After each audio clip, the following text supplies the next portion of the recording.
C'est le début du voyage. On est vraiment rentré dans l'histoire durant ce week-end. Il y a un vrai enjeu de la préparation au voyage dans cette dimension historique, sociale, sociétale. Cette question de la complexité aujourd'hui, c'est vraiment difficile de l'aborder, de présenter une pensée argumentée, complexe et nuancée.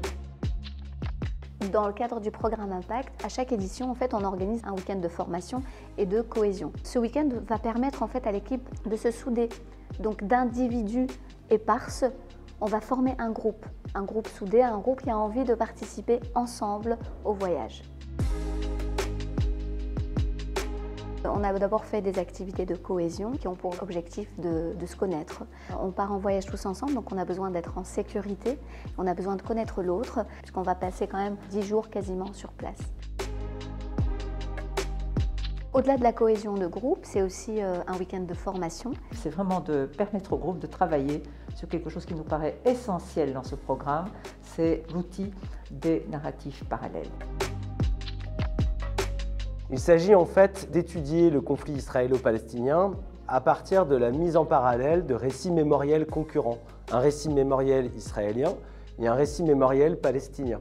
Et en construisant une argumentation historique pour l'un ou pour l'autre, ils vont être confrontés du coup à l'altérité. Faites attention à évaluer les documents, à regarder, à mettre en parallèle leur effet performatif, puissant, capter le regard avec des chiffres, avec des couleurs, avec des affirmations et son degré de fiabilité. Vous avez parlé de fiabilité, mais moi j'ai envie de vous poser une question. Oui. Si on parle de pertinence, est-ce qu'il est pertinent le document? Dans le cadre d'une argumentation, pour opposer quelque chose, sa pertinence est très élevée dans le débat.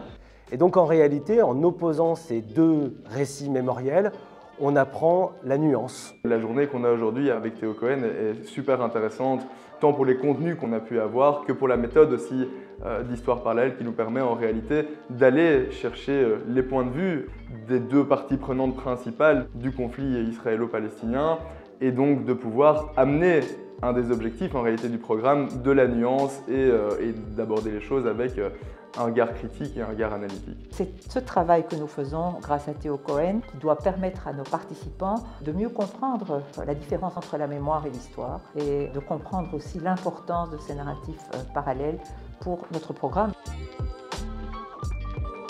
Moi, ce que j'ai particulièrement aimé lors de ce week-end, c'est surtout le débat animé par Théo Cohen, parce qu'on nous a demandé de jouer un rôle, de prendre parti du côté israélien ou palestinien, alors que ce n'est pas forcément notre opinion, et de défendre ses idées. Qui est responsable de l'échec de ces négociations pour arriver à un processus de paix? C'est bien vous, parce que vous n'avez jamais voulu la paix. Ce mur est un instrument de rétorsion. Il permet aux Israéliens d'annexer des nouveaux territoires palestiniens. Vous grignotez nos terres petit à petit. Nous avons des historiens qui démontrent très explicitement qu'aucun plan général n'a été prévu pour expulser les Palestiniens de leurs terres. Pour nous, Israéliens, accueillir le peuple palestinien dans nos territoires après la guerre, alors que c'était une guerre qu'ils avaient créée et perdue, était légitimement inacceptable.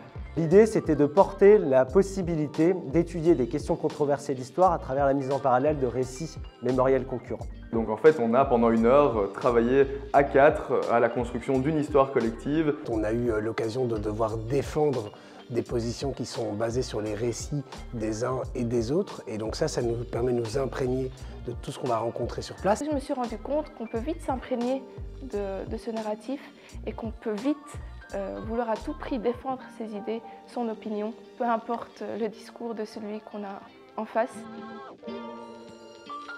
L'idée, la première, c'est déjà de déconstruire des représentations. La deuxième, c'est la capacité à construire une argumentation historique et de la porter à l'oral et de confronter les points de vue qu'ils doivent défendre. C'est typiquement un jeu de rôle. C'est donc l'apprentissage de la nuance dans leur formation parce qu'en s'appropriant les représentations des uns et des autres, en les portant dans le cadre d'une argumentation historique, ils seront capables de mieux appréhender les attentes, les postures politiques actuelles, dans un camp israélien et dans l'autre palestinien.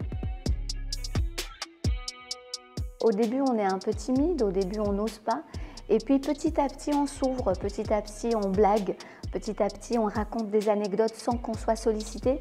Et toutes les activités qu'on a fait autour les ont aidés en fait à ne plus appréhender ce voyage avec des individus qu'ils ne connaissaient pas. Je pense que ce week-end a vraiment eu sa nécessité, il a vraiment eu une place très importante. Que ça m'a permis personnellement d'aller à la rencontre de personnes avec qui jamais je n'aurais pensé discuter, des directions, des députés, d'autres enseignants. En tout cas, mon idée du voyage était aussi de faire des rencontres et de partir avec un groupe qui ne m'est pas forcément proche au départ, puisque je ne connaissais pratiquement personne du groupe. Et donc la place elle est centrale parce que c'est l'occasion de se rencontrer, de vivre ensemble l'espace d'un peu plus de 24 heures. Et je pense que c'est en vivant ensemble qu'on apprend à se connaître et ce qui va nous permettre en fait de partir plus facilement en groupe dans un voyage qui, pour plein de raisons, ne sera pas forcément hyper évident. Et donc ils sont venus en individu, avec leurs propres ressentis, avec leur propre dynamique, et puis ils sont repartis soudés, je pense.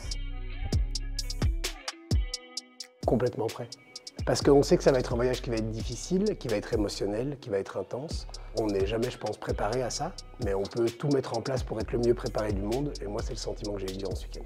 J'ai qu'une hâte, c'est d'y être, de voir aussi comment ça se passe là-bas finalement, sur le terrain, de discuter avec des personnes qui y vivent, des enfants, des adultes. C'est ce qui m'importe, c'est de comprendre pourquoi ce conflit est si complexe, pourquoi on ne trouve pas une solution à ce conflit. Je pense qu'en tant que collectif, ils sont prêts. Il y a même des amitiés qui sont nées. Ça les a aidés aussi à se sentir en sécurité. Et ils sont prêts aujourd'hui à affronter tout ce qu'ils vont voir sur place.